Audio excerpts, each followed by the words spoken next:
There exists a particular kind of silence that only old houses possess. Not the absence of sound, but rather the compression of it. Decades of whispered conversations, muffled cries, and confessions pressed into the very wood and plaster, waiting in the darkness for someone to listen. It was in such a silence that Evelyn Shaw found herself, in the summer of 2018, standing in the broken nursery of the Calloway estate, deep in the heart of rural Georgia, holding a bundle of rotted cloth from which emanated the smell of centuries gone wrong. Before we dive in, let us know in the comments where you're watching from. We'd love to hear it. And if you're enjoying the content, give the video a like to help support the channel. Now, sit back, relax, and enjoy the story.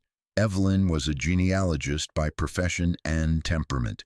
She possessed the kind of methodical mind that found comfort in the architecture of family trees, in the clean lineage of ancestry traced through census records and marriage certificates. She did not consider herself a woman prone to flights of fancy or intuition. She worked in facts. She worked in verifiable truths, which is precisely why what she had discovered over the past 3 weeks sat so uneasily in her chest, not as theory or hypothesis, but as a contradiction that refused resolution. It had begun with a simple assignment. A woman named Catherine Ashford, descended from the Calloway family line, had hired Evelyn to trace her bloodline back to the antebellum period. The work was routine, the kind Evelyn performed dozens of times each year. But when she began cross-referencing the DNA samples provided by her client with the comprehensive ancestry databases now available through modern genealogical science, she discovered something that made her stop her work and read the results 3 times in succession. 3 separate modern families, 3 branches of the same county, Georgia, stretching back over 160 years, all connected by identical paternal DNA markers, all tracing back to the same source, an unnamed enslaved man recorded in the plantation ledgers of the Calloway estate in the year 1856.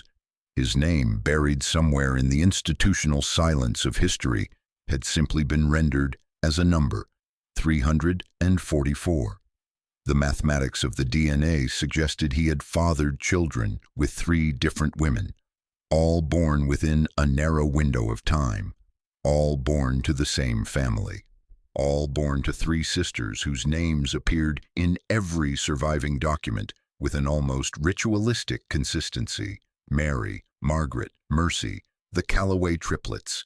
Evelyn had spent hours in the county archives of the town nearest to the estate, a place called Summitville, poring over documents that had begun to yellow and crack with age. She had examined land deeds and property transfers. She had read the faded entries in old family Bibles, some of them with pages deliberately removed, leaving only the torn edges as evidence of erasure.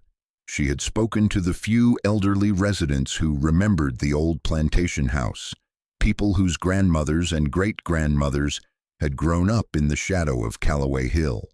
What emerged from this research was not a coherent historical narrative, but rather a pattern of profound absence, a story told entirely through what was missing.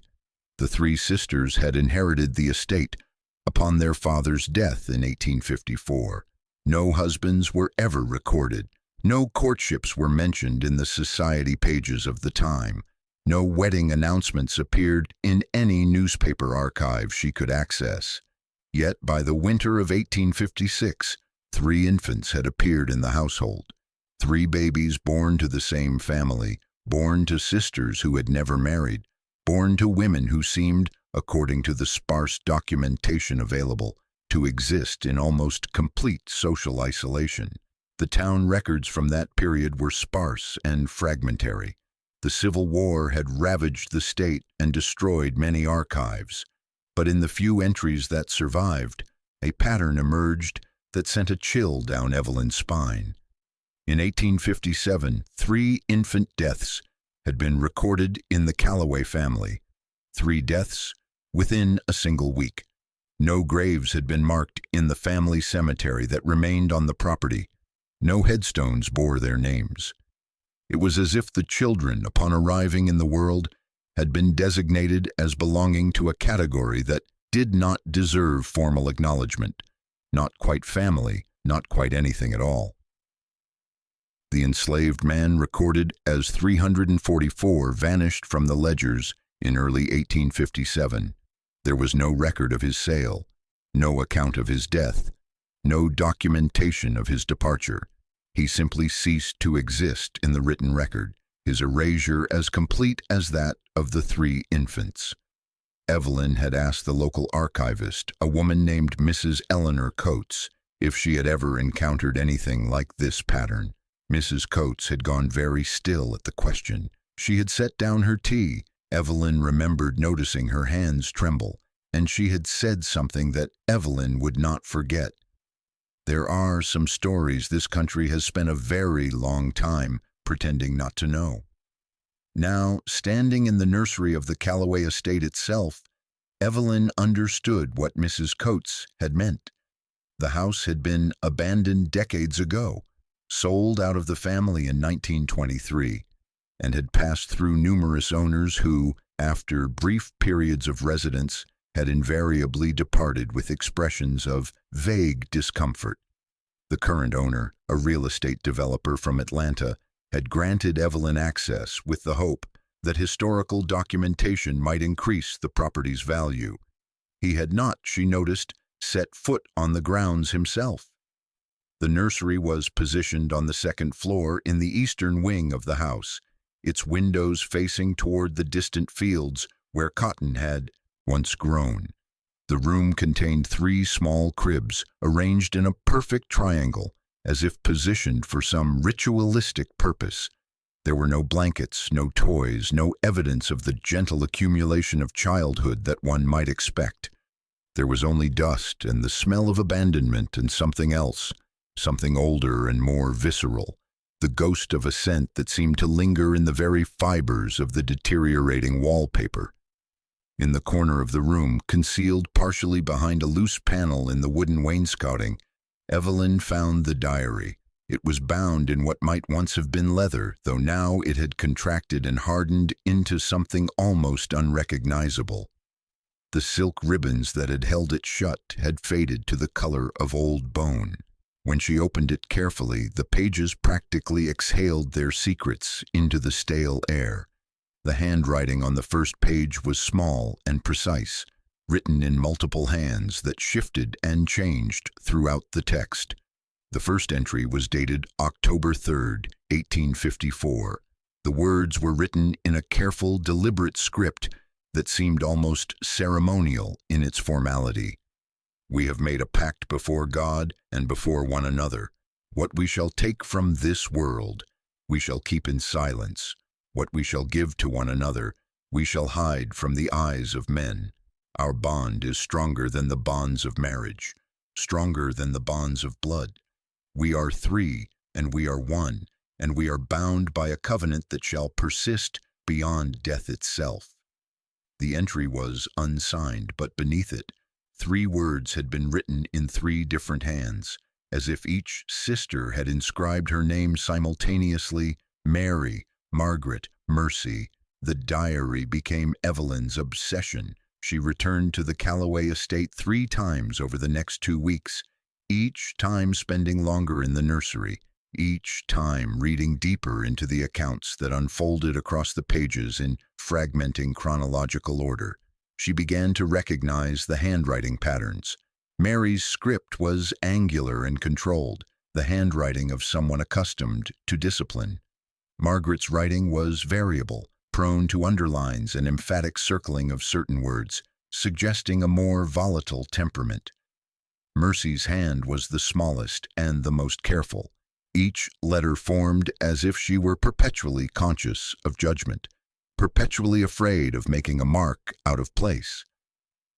By December of 1854, the entries began to reveal the emotional architecture of the household. The 3 sisters had lived together their entire lives, inseparable since birth. Their mother had died when they were young.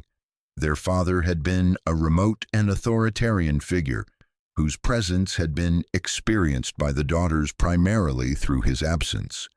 What remained after his death was a kind of fortress of three, a closed system in which every want was anticipated by the collective, in which no desire was ever expressed that was not immediately fulfilled by the others. They had no social life to speak of. No friends were ever mentioned. No visitors ever appeared at the house, or if they did, they left no trace in the sisters' private written accounts. There was a language peculiar to the three of them, evident in their diary entries. They referred to themselves not individually, but as a collective unit. We have decided. We have seen. We have understood. The pronoun I was virtually absent from the pages. Even when describing thoughts and emotions, the sisters seemed unable or unwilling to locate themselves as separate entities. They existed only in relation to one another, their identities so thoroughly interwoven that autonomy itself had become a form of betrayal. In January of 1855, a single entry marked a turning point. The handwriting was Mary's, but the words described an action that suggested a dramatic shift in the household's composition. Father has passed from this world into the next. We have inherited everything. The house, the land, the servants, the animals, all of it is now ours to command. We have spoken to the lawyer, we have examined the ledgers, and we have decided what must be done. We will bring him here. We have seen his face in our collective dreams. We know what we require, and now we have the means to obtain it. No name was given. No description of this mysterious figure appeared in the pages that followed. But Evelyn, cross-referencing the diary's timeline with the plantation records, deduced that it must refer to the enslaved man recorded only as 344. In February of 1855, the ledgers showed a new entry, a male approximately 23 years of age, purchased from an estate being liquidated in South Carolina. He was described in the purchasing note as literate, strong, and of intelligent aspect. Another notation, made in different ink, had been added by someone else, someone whose writing was cramped and hesitant, reserved for household service, not for field work. The transition of the diary from this point onward took on the quality of a descent into a specific kind of madness, one that was methodical, deliberate, and utterly rationalized by the perpetrators as a form of spiritual and philosophical necessity. By March of 1855, the entries began to describe the systematic psychological dismantling of the enslaved man. The sisters had given him a name, or rather, they had decided not to give him a name at all. In the privacy of their diary, they referred to him only as the Mirror. Evelyn read the entries with a growing sense of nausea, watching as the sisters documented their process with clinical precision. They had begun with Scripture. Each sister was educated and versed in the Bible, and they had constructed an entire theology around the idea that the man they had purchased was not fully human. He was, according to their logic, a creature in need of spiritual elevation. To elevate him, they reasoned, they must first reduce him. They must strip away his sense of self, his autonomy, his individual consciousness. Only then could they reconstruct him according to their requirements. Margaret's entry from late March described the process with disturbing clarity. We have begun the education today. He was confused at first, resistant. He does not understand that what we are offering is salvation. He continues to cling to the illusion of a separate self, as if he possesses volition that is not granted to him by our collective will. We have shown him Scripture. We have explained to him that his sole purpose is to serve as a vessel for our spiritual evolution. He wept, but Mary assures us that his tears are merely the shedding of his false humanity. Mercy has been particularly effective in this work. There is something in her gentleness that seems to break him more thoroughly than any severity could. He trusts her, which means he trusts us all. This is progress. Evelyn found herself unable to read the entries in quick succession. She would read a few pages and then have to step away from the diary, to walk downstairs and stand in the overgrown garden, breathing in the humid Georgia air as if she could somehow exhale the words she had just absorbed. But she forced herself to return to the pages again and again, driven by the same compulsion that forces one to observe a wound, to examine the full extent of the damage. By summer of 1855, the entries began to describe a psychological dynamic that Evelyn struggled to comprehend. The sisters had begun to speak about the enslaved man, not as an object of their cruelty, but as the central focus of their emotional and spiritual lives. He had become, in their language, the mirror, because he reflected back to them their own power. His degradation had become their redemption. His despair had become their certainty. In the economy of their interior lives, his suffering was evidence of their strength. An entry in Mercy's handwriting, dated October of 1855, described what she euphemistically called the deepening. Today we took him to the sealed room beneath the nursery. He was afraid. His fear validated everything we have come to understand. We are not committing cruelty. We are enacting a sacred principle. Each of us, in turn, in the privacy of that space, made clear to him what his role must be. We did not speak of children, not yet. We merely established that his body, his will, and his essence are now extensions of our collective identity. He is no longer separate from us. He cannot be, if this is to work. He must understand that when we call upon him, he is not being violated. He is being completed. He is being used for the purpose for which he was created. And in this understanding, Mary says, he will find peace. Evelyn sat very still after reading this entry. She sat in the declining light of the nursery, surrounded by 3 small cribs arranged in their perfect triangle, and she understood, with a clarity that made her hands shake, what was about to unfold. In the basement of the Calloway estate, sealed beneath layers of brick and mortar that had been added long after the original construction, Evelyn discovered a chamber that appeared to have been deliberately hidden. The entrance was concealed behind the wine cellar, behind a false wall constructed of newer material that contrasted sharply with the original stone. It took her 2 visits and the help of a structural engineer to carefully remove the bricks without causing damage to the surrounding walls. What lay beyond was a space perhaps 15 feet in length and 10 feet in width, its walls lined with faded crosses, crude symbols drawn in what appeared to be charcoal. There were shelves along the perimeter, and upon these shelves sat objects that told their own horrifying story.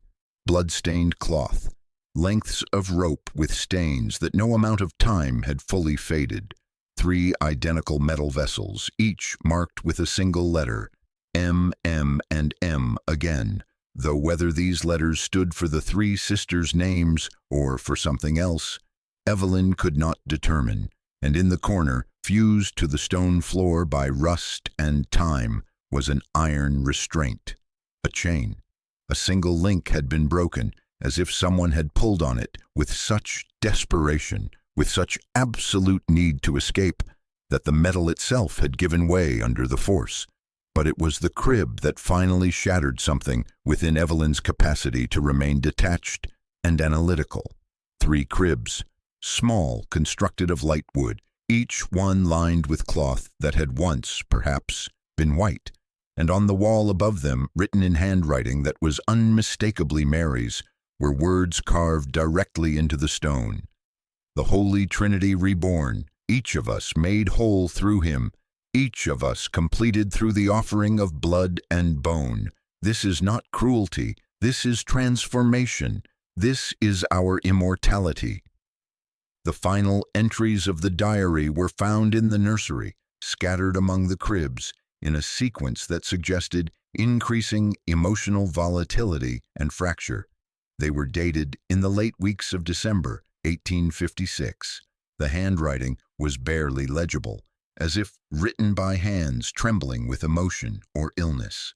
The entries were no longer written by all three sisters together, but by each sister individually, sometimes on the same day, sometimes contradicting one another with a venom that suggested the collective unity had shattered. Mary's last entry was brief and seemed to have been written at speed. The letters pressed into the paper with such force that the pen had broken through in several places. It is finished. He is gone. The babies are not ours. They are his abominations, his continuation, his theft of our purpose. Mercy has betrayed us by calling herself their mother. Margaret has turned corrupt, believing that what we created together gives us claim to shared motherhood. They are mine. All three belong to me. Only I understood the full spiritual complexity of what was required. Only I saw the ultimate purpose. The others were merely vessels for my understanding, and now they have become vessels for his continued existence in this world. I have made my decision. The babies will not survive the winter, and if either of my sisters attempts to prevent what must be done, then they too will be erased from this house and from my memory. Margaret's entry, dated 2 days later, was written in ink that seemed darker, as if she had deliberately chosen a different pen, a statement of separation from the shared writing instruments they had used for so long. She is insane. Mary has always been the strongest among us, but strength without wisdom is merely the will to destroy. She speaks of eliminating the children as if they are some abstract philosophical problem to be solved through logic and will. But they exist, they breathe. They have already begun to cry out, and the sound of their crying is the sound of God's own creation, not the abomination she claims them to be. Mercy weeps constantly. She insists she loves them.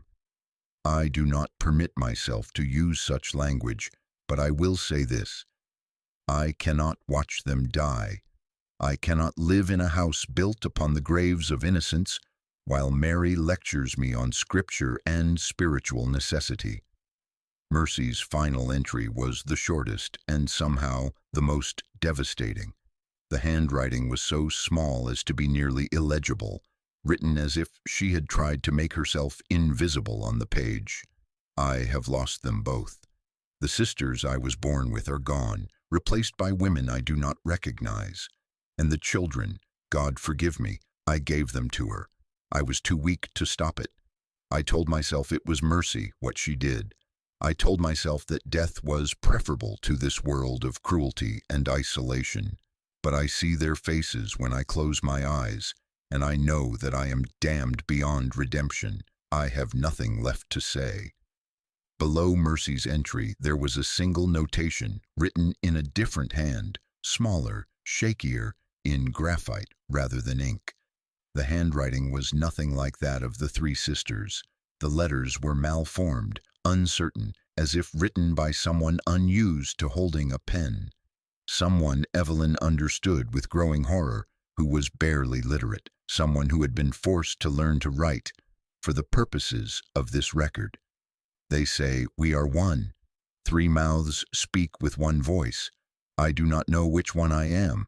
I do not know if I have ever been. I pray for silence. I pray for forgetting. I pray for death. The entry ended there. The diary contained no further entries.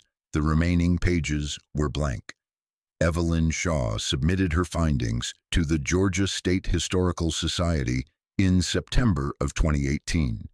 She included photocopied pages from the diary, DNA analysis that clearly demonstrated the impossible genealogy that had drawn her attention in the first place, and a comprehensive report outlining the timeline of events as she had been able to reconstruct them from multiple archival sources. She recommended that the chamber beneath the Calloway estate be formally examined by state authorities, and that the remains of the 3 infants, if they could be located anywhere on the property, be given a proper burial and formal recognition. She received a response from the society 3 weeks later. The letter was polite, carefully worded, and entirely evasive. They thanked her for her research. They acknowledged the compelling historical documentation she had provided. And then they informed her that, given the sensitive nature of the findings and the fact that no living relatives had filed a formal complaint regarding the historical events in question, they had decided to archive her materials, but would not be pursuing any further investigation or public disclosure of the findings. Within a week of receiving this letter, Catherine Ashford, her client, contacted her to terminate their professional relationship. Her voice over the phone had been cold and carefully controlled, but beneath it, Evelyn detected something else, a combination of fear and something that might have been recognition, as if Evelyn had inadvertently threatened not just Catherine's sense of family history, but something more fundamental to her sense of self. "Some family lines," Catherine had said, "deserve to stay unbroken. I'm sure you understand." 2 months later, Evelyn drove back to the Calloway estate. It was a cold December afternoon, the kind of cold particular to Georgia, damp and penetrating, making you feel as if the moisture would never leave your bones. She had expected the chamber to remain sealed, waiting for time and neglect to accomplish what official disinterest had begun. Instead, she found the entrance to the basement blocked by new construction. The false wall had been rebuilt, the bricks carefully matched to appear as if they had never been disturbed. A professional job, expensive, recent. She stood in the basement of the house for a long time, looking at the reconstructed wall, and she understood then that she had never been the first to know.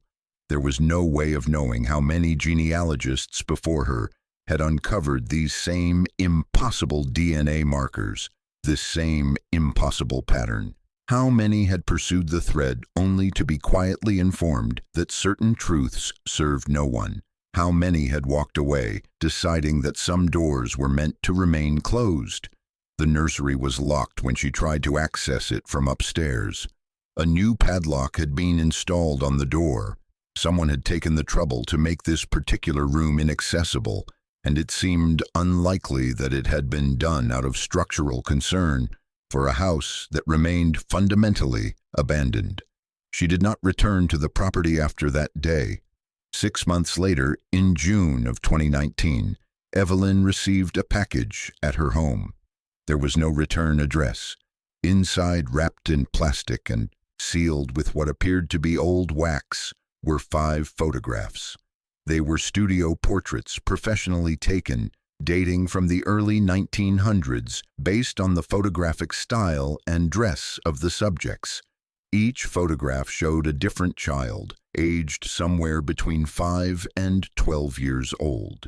Each child appeared to be healthy and well cared for, posing formally for the camera in the manner of children from wealthy families.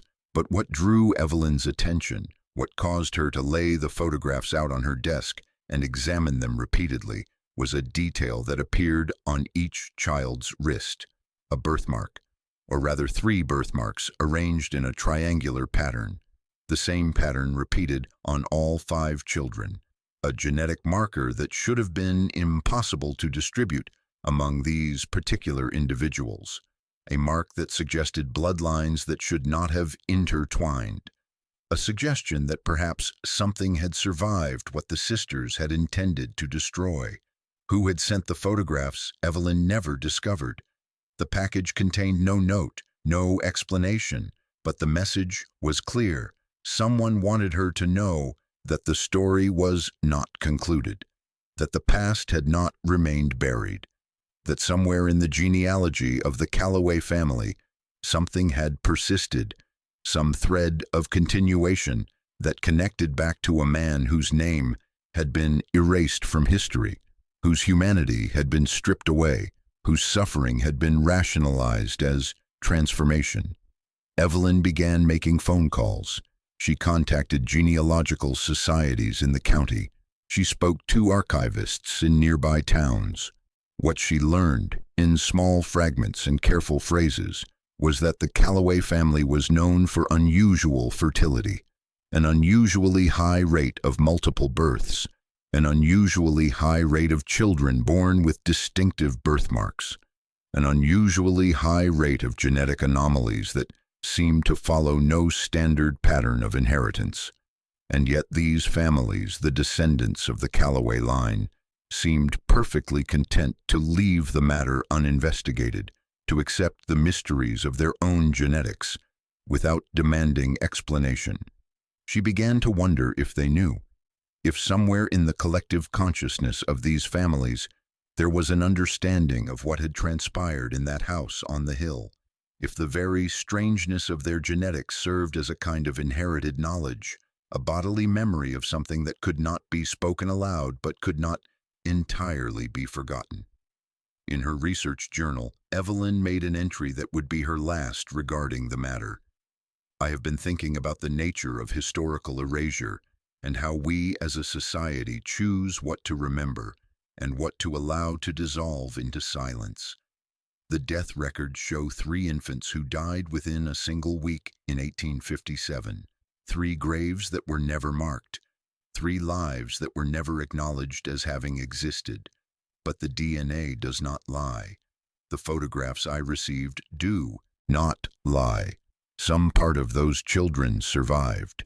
Some part of the enslaved man whose name has been erased from history survived. His blood continued. His genetic presence persisted, weaving itself into the fabric of multiple families across the century and a half that has followed. And now, walking through the world, are his descendants, people who carry in their cells the mark of what was done to their ancestor, even if they do not know it, even if they have been carefully prevented from knowing it. She closed the journal and never opened it again. The house on Calloway Hill still stands. The developer who held the deed eventually sold the property at a loss, claiming inexplicable difficulty in securing buyers.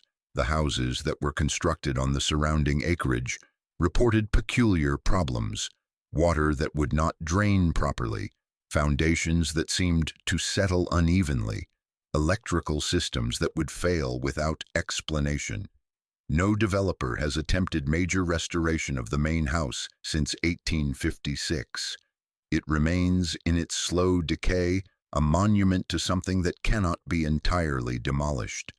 And on certain nights in Georgia, when the humidity presses down like a physical weight and the darkness seems to possess density and substance, locals speak in hushed voices about the sound that occasionally emanates from Calloway Hill. They describe it as a lullaby sung in the voices of children, a melody that seems to have no beginning and no end, a sound that repeats the same 3 phrases again and again, as if the singers are caught in an eternal loop of repetition, forever trying to communicate something that the living world has chosen not to hear. All blood remembers, though the living may try to forget. All suffering leaves its mark, even when the marks are hidden beneath centuries of silence and deliberate ignorance. The Georgia Triplet sisters took their cruelty to the grave, but they could not take their blood. They could not obliterate the genetic legacy of the man they had tormented. And so he persists, not as a remembered individual, not as a named historical figure, but as an absence so profound that it has become a presence, a void so carefully avoided that it shapes the entire landscape of what is permitted to be known. In the end, there is no justice for the man who was called 344. There is no justice for the 3 infants whose bodies were disposed of by the very women who gave them life. There is no reckoning for the sisters who convinced themselves that cruelty was philosophy, that torture was transformation, that the annihilation of another human being's will and identity was a valid path to spiritual elevation. There is only the terrible persistence of the past, pressing up through the soil like roots that cannot be killed, leaving their mark on the present in ways too subtle to be easily identified, too profound to be entirely escaped. History does not die. It merely learns to hide. And in the hiding, it becomes something far more powerful than if it had been openly acknowledged. It becomes a secret that contaminates every generation that follows, a silence that speaks louder than any voice ever could.